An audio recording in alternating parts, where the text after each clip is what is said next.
నైరుతి బంగాళాఖాతంలో తీవ్ర అల్పపీడనం కొనసాగుతోంది. రాబోయే 24 గంటల్లో అల్పపీడనం బలహీనపడే అవకాశం ఉందని భారత వాతావరణ శాఖ తెలిపింది. ప్రస్తుతం పశ్చిమ మధ్య నైరుతి బంగాళాఖాతంలో అది కొనసాగుతోందని అధికారులు తెలిపారు.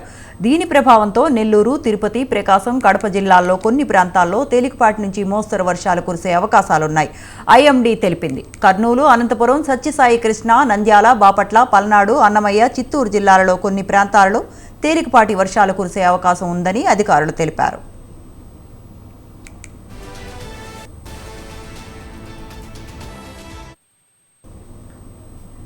తెలంగాణలోని పలు జిల్లాలలో కూడా చిరుజల్లులు కురిశాయి. ములుగు, వరంగల్, మహబూబాబాద్, యాదాద్రి, భువనగిరి, రంగారెడ్డి, హైదరాబాద్ జిల్లాల్లో మోస్తరు నుంచి భారీ వర్షాలు కురిసే అవకాశాలు ఉన్నాయి.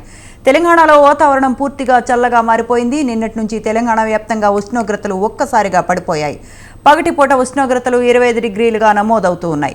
ఇవాళ కూడా హైదరాబాద్ నగరాన్ని దట్టమైన మేఘాలు కమ్మేసి ముసురు ముంచేస్తోంది. ఈ ప్రభావంతో నగరవాసులు బయటకు వెళ్లలేని పరిస్థితులు నెలకొన్నాయి.